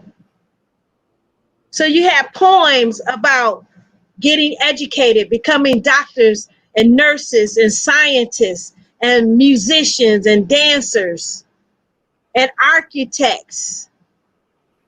They came up with everything. If you ever have an opportunity to read the Negro Caravan, that is the collection of that contest. So it was asking for a prototype. How should we pattern ourselves? Because we have been slaves, bucks, coons, and mammies. That's our past. How will we envision and create our present and our future? So in that regard, art can suggest your personality. And another thing, historically, when the TV became popular, and this is something that the general public does not know, especially outside of America, TV is propaganda. Yep. All of the early shows and even shows today, they have a basic theme that they're going to project how they want America to be viewed, not how America is, how they want America to be viewed. So in the early television series, when they showed a family show, it was the husband that worked, the wife that stayed home, the 2 kids, a dog, a microwave, and 1 vehicle. This was the projected American life. Now we know in white society as well as black society, that was not true. But that was the script. No matter which television show it came on, that was the script that had to be projected to the outside world, because that's what they wanted people to believe, that America had the perfect family, the husband, the wife, the 2 kids, the dog, the microwave, the little house with the white picket fence, and the dog and the car. That was a successful American family. That was the ideal that created Keeping Up with the Joneses. It's shown on TV. Okay, now I have to get a wife. Now I have to have these 2 kids. Now I have to have a car. I have to get the microwave. Oh wow. When the television set came out, everybody had a 25-inch TV. So it's programming. It's not haphazard. It's not just ha ha he and actors reporting lines. It is a social control mechanism telling you what you should be. And think about, when you get into the film industry, there's another script that has to play out no matter what the movie is. And that is, especially in apocalyptic movies where the earth comes to an end, at the end, after all the dust settle, after all the aliens fight, and there's nobody left but 2 people. That is a man and a woman. And it's a young woman and a not too old man. Viable. Okay? And that is for the purpose, if in fact the world has come to the end and there are no more living human beings, they must procreate. And as much as they like to push alternative lifestyles, in these movies, it would never be 2 men alive at the end. It'll never be 2 women alive at the end. Final? No. I will take it a step further. It would always be a man and a woman to bring forth and repopulate the earth. What they'll do now, in the case of what she's talking, because it's inclusive, but it's not finite. So in apocalyptic movies, for example, if there's more than 2 people, then there has to remain an option for procreation. You could have 2 gay guys or 2 lesbian women survive, but there has to be a man and a woman there. And she has to at least be bisexual. That is why Hollywood has changed, and they will make sure that the last man and woman are white on the long run. Not anymore now. Not anymore now. It used to be that way. Now we have to make sure we save everybody, and it's a whole unity thing. So yeah, we're getting all the important white people, but we're getting all the skillful colors. Hold up. First of all, we're getting all the smart niggas and the smart Indians and the smart Asians. That's the apocalyptic movie now. First of all, let me go ahead and interject before Mr. O adds on. First of all, y'all know we black folks, we run away from the danger. So I think it's gonna be a handful of us still left. Okay, I'm gonna have to put that theory up. There ain't gonna be 2. It's gonna be. I guarantee you. 2012 proved it. It's gonna be some niggas. Gonna be a smart one. They're gonna be like, yo, I'm gonna go where the black people go. Y'all exactly. Go to where the Trump. I hope we are still around, because we like to. We like to be negatively influenced. That is it. You see our women every time they want to be like the Caucasian hair. They know we got there's even in Africa, so we are losing out. We are no more proud of ourselves. That is Well, the I'm gonna have to problem. pull a Mr. O. I'm gonna have to pull a Yeah. Mr. O on this one. It's not Uh-oh. just us. The approach, even though they're looking at us, Yeah. the approach is a wide berth. So we don't just want the blacks to look like white, but we're gonna make sure that the Asians feel that way too. We're gonna make sure the Hindu women feel that way too. Anybody that don't have the capacity to have hair like us or bone structure like us, we're gonna put that image on them. Yeah, we talking to you niggas. We talking to you niggas. But we also talking to you Mexicans and you Puerto Ricans over here in the left. And we see you Asians back here in the corner. And you Filipinos, yeah. That is down center, yeah, we see you too. You too. Don't get that blonde hair too. Get them high cheekbones. Yeah, So well, like yes, I agree with they you, are but doing the approach is grand. The that approach is is what broad now. Hollywood So we can't just that is say it's what us. Hollywood that is what Hollywood is has formed.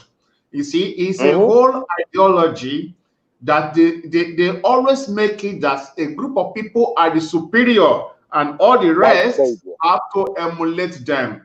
That is why Bob Marley said of the speech of Haile Selassie during the establishment of the United Nations, okay, until the color of a man's skin has no more significant like the color of his hair, of his eye, there will always be war. Well, we learned that, but now what do we do? So now we have to change. We have to mold our lives. We have to reject ideology that causes self-destruction in our community. So we have to work now with our community in education, in health, in family building. If you guys are saying the last man and woman should be black, then we have to be family. We have to work with the family. So Well, the basically what Mr. O formula is saying is we goes, need to make our We own have formula. to reject yeah, eugenics. We All have right, to go We ahead. gotta reject. make but our own but apocalyptic that's All movement. right. not that's Darwin's theory of evolution. We have to that reject. We have to that they reject are the killing our superior baby. race and Yeah, they will we have they to Well, will reject killing outlive our baby. everybody. Yeah, All right. yeah. All right. So yes. I hate to break this bad news, but I kind of went. We're not overtime, but like we're in the middle of the final segment of the show. But also, y'all are gonna crush my show. My show gonna be canceled. We said some wrong things. Damn it! I warned you. I warned you. You make it open my mouth, they will cancel it your took us show. this long. we It gonna was say most likely me. I'm sorry, and it took this long. man. Look, our show ain't owned by nobody. Okay, this is our show. We ain't gonna get kicked off. And even Facebook feels offended. Guess what? We got a network. But other than that, we are in the final thought phase. It's been real. We'd like to thank Dan for coming on the show. Always. Yeah, so happy to have him come on board. And he is going to be one to lead us all into our final.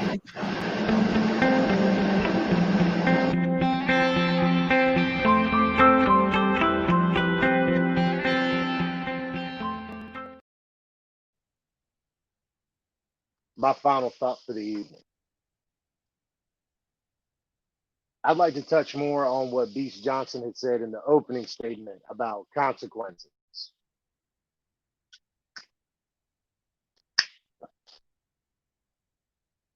There's a lot of protests going on around the country. Make sure when you're out there protesting and trying to get your message across, you're being safe. Mind your surroundings. But at the same time, think of the consequences of what you do when you're in public. And I'm talking about the guy that decided to walk around the protest with a Kalashnikov rifle, which led to his making a decision. The story is still coming out, but he's no longer walking on this planet. Mind your surroundings and don't put yourself in a position to where the consequences are going to be dire. But stand fast and be ready to fight for what you believe in. Just be aware of the risks and the pain that it can bring on your family if something were to happen to you. You know, we don't need 1 million, 2 million martyrs. We need 1 million, 2 million marching with a unified message about inequality, these things. We don't need people dying in the street. We need people getting together and marching forward toward a better future. So just be aware of your surroundings and make sure you're safe. Be safe, make sure your friends are safe, and always have an exit strategy and know where the door is in case things go south. So just be safe out there, because there are crazy people and you don't want to get put in a situation with a crazy person. Continue to ask questions, listen and hear, and always seek enlightenment and knowledge of what you don't know or don't understand to make you a better person moving forward. That's my closing statement.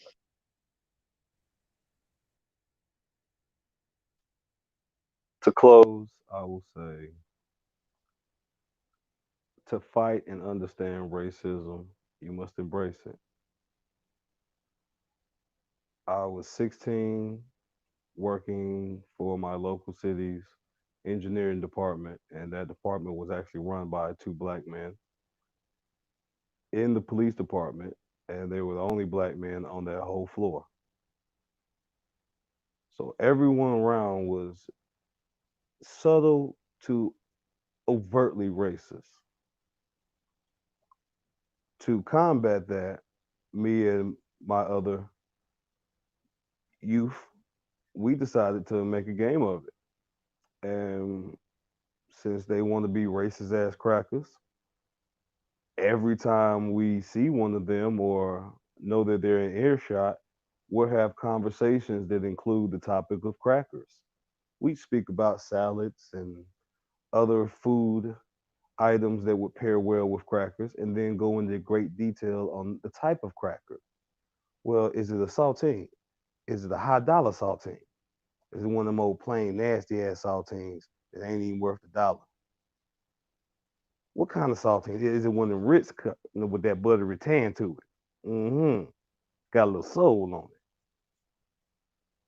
Make fun of it. We were able to deal with their racism and deal with the obvious hatred that was there by making light of the whole situation. So no, if you really want to fight this, embrace it. Understand it from all angles. You know why they always say the supremacy, white supremacy movement is so powerful because it understands both sides. There's kind of some truth to that. They, in order to fight a war, you have to understand your assets on your side as well as the mindset and the assets of your opponent. If you're really looking for victory, you're going to know your enemy, so you know what to hit. Embrace it, especially if you're trying to survive. And I am my night. Y'all have a good one. So my final thought is this. I am in contact with Cheddar Boy, as y'all can see right here. I'm actually talking to him right now. He is going to be on the show on Wednesday, and also 2 of Teach's guests as well. But this is going to be our first spotlight for Black business. So it's truly an honor to have our first business to be advertised on this show. I want to apologize for all the guests that I had originally planned from Friday to today. I apologize once again. Big shout out to Dan for stepping in the middle of the show to be a part. But once again, I'm just going to give you like a brief bio on this business. I actually bumped into this guy at Big Lots a couple weeks ago. I actually saw the advertisement on his vehicle. I bumped into him. I asked him, I said, what's your business about? At first, I thought he was just a franchisee, but no, this is a business that he started from the ground up. He actually was inspired because of COVID, that disease that's still out here, y'all. So please wear a mask. It drove him and his wife to create this popcorn business of different types of flavors, which I know he's going to let y'all all know about come Wednesday. If y'all are popcorn enthusiasts or you're a foodie, whatever you want to call yourself, you might want to tune into this show. And he's also going to be with us discussing the topics of what's going to be discussed on that show, which is going to be our next one on Wednesday. If you have a black business or you know of a black business that needs that exposure, or just to get their story out there, please contact us. Please go on our Facebook page, hashtag Black Business Matters. Oh, I just started a hashtag. Okay. Once again, hashtag Black Business Matters. Not businesses, Black Business Matters. With the business of your choice, you probably go to it every day, or you just know of a business in your area, and to put their exposure out there. So Cheddar Boy is honored that they're going to be the first that we're going to spotlight. So now let's go on to teach. Good evening. My final thought this evening is, in all things, seek an understanding. There's a lot of information out there. There's a lot of things that sound good and may even look good, but when you put it through the filter, you find out that it's nothing there. So seek an understanding of who you are, what you are, where you are, and understand what is happening in our nation. We are witnessing the change. Change is not easy. Change is violent, and we have seen violence. Some would say undue and uncalled for violence, but change is violent. So we can document the spirit of this nation by our everyday participation. Seek an understanding. Open your mind to critical and analytical thinking that will bring you to the best conclusion for your life. Good night. I will expand on what Dan has said. But before, I want to tell our sister that I was a teacher, a math teacher in Liberia from 1974 to 1976. So when your guests come, it will be very interesting to listen to her. And now on the point, Dan is giving a very wise advice about the hot streets all across America. I know I cannot withdraw our people from the streets, but while that is on, let us work on the grassroots. Let us begin to speak in the community to the grassroots of the importance of human being, that we are proud of who we are. Then we promote education, we promote family values. It's very important. And from there, we promote self-reliance and later economic development. Because if the streets wins, then what happened? Development cannot come one night.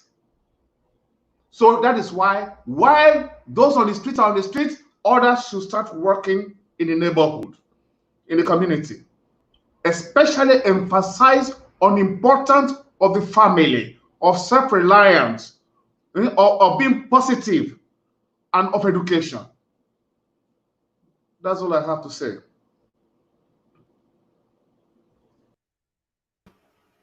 Oh snap! Hold up. had a little issues over here. I'm like going back and forth. But other than that, once again, thank you everybody. Can't hear you. Oh, can you hear me now? Can you hear me now? Can you hear me now? All right, cool. All right, so once again, thank you everybody for tuning in. Once again, let your folks know your side pieces to your best friends, to your girlfriends, to your hubbies, to your boyfriends, whoever. Let them know there's a show that's catered to them. Once again, big shout out to Dan for coming in, tuning into the show, being a guest. And y'all know the question I'm about to ask. Are y'all able to come in on this star-studded Wednesday? You'll be here Wednesday. I'll be here Wednesday. All right, once again, we got two civil rights activists that going to come on the show, including a black business as well. So, yeah, we got a stacked card, and we're going to be prepared, and we're going to be ready for it. Once again, tell your folks about it. But until then, on behalf of myself, your host, Alamonte Morris, to Anita Joe, a.k.a. Cheech Rich Johnson, to Mr. O, and to our boy Dan for coming in last minute. Thank y'all so very much for tuning into the show. Thank you, guys. The outro. And remember, there is. Thank you, Keith. And just to let y'all know, it's my mom's birthday. So, Mama, if you watch it right now. Happy birthday, Mama. Happy birthday. Happy birthday. Her name, Margaret Ann Gillen Walters. She's turning 21 years old again today. So, yeah. Love you, Mama. Happy birthday, Miss Margaret. Don't get too drunk. I'm trying to tell her to stay her tail in the house, but she keep going out and putting it on Facebook. I'm like, Ash, you don't have one of the masks. I'm like, Mama, pull on the mask. But other than that, thank y'all for tuning in. And to my panel, y'all have a good one. See y'all on this historical Wednesday. Wednesday. Catch you later. Bye-bye.